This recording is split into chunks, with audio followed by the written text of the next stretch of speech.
Simple and ஈஸியாக mutton biryani எப்படி செய்கிறதுன்னு பார்க்கலாமா. 2 டேபிள் ஸ்பூன் அளவுக்கு ஆயில் ஊற்றிட்டு ஆயில் நல்லா ஹீட் ஆனதும் ஹோல் ஸ்பைசஸ் மசாலாலாம் சேர்த்துக்கலாம். சேர்த்துட்டு மீடியம் சைஸ் நல்லா பெரிய வெங்காயமாக எடுத்துகிட்டு அதையுமே இந்த மாதிரி ஸ்லைஸ் பண்ணி சேர்த்துக்கலாம்.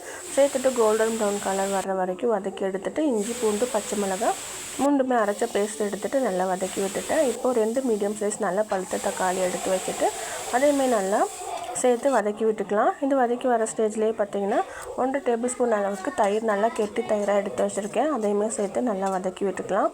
இப்போ பார்த்திங்கன்னா புதினா ஒரு கைப்பிடி அளவுக்கு தாராளமாக எடுத்து வாஷ் பண்ணி வச்சுருக்கேன். அதையும் சேர்த்துட்டு அது கூடவே காஷ்மீரி மிளகாத்தூளும் அது கூட பார்த்திங்கன்னா என்னோடய ஸ்பெஷல் கறி மசாலாவும் பார்த்திங்கன்னா சேர்த்துருக்கேன். இந்த 2 ரூபா பாக்கெட் இது மட்டும் இருந்தாலே போதும். நமக்கு சமையலுக்கு வாசனை பொருட்கள் எல்லாமே பார்த்திங்கன்னா ஈஸியாக செஞ்சிடலாம். அது கூடவே பார்த்திங்கன்னா உப்பு சேர்த்துட்டு இப்போ மட்டன் பீஸ் 4 பீஸ் மட்டும் சேர்த்துருக்கேன். நான் இன்றைக்கி மட்டன் வேக வச்ச தண்ணியில் மட்டும்தான் மட்டன் பிரியாணி செய்ய போகிறேன். இந்த மட்டனை தண்ணியை எடுத்து வச்சுட்டு மட்டன் சுக்கா செஞ்சிடலான்னு பிளான் பண்ணியிருக்கேன்.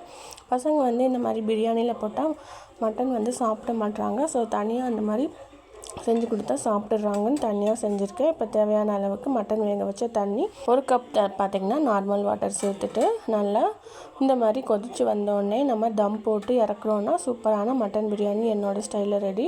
ட்ரை பண்ணி பாருங்கள். இது ரொம்பவே சிம்பிளாக இருக்கும். பேச்சுலர்ஸ் கூட ஈஸியாக இந்த ஸ்டைலில் பிரியாணி செஞ்சிடலாம். வீடியோ பிடிச்சிருந்தா மறக்காமல் லைக் பண்ணுங்கள். நெக்ஸ்ட் வீடியோவில் பார்க்கலாம்.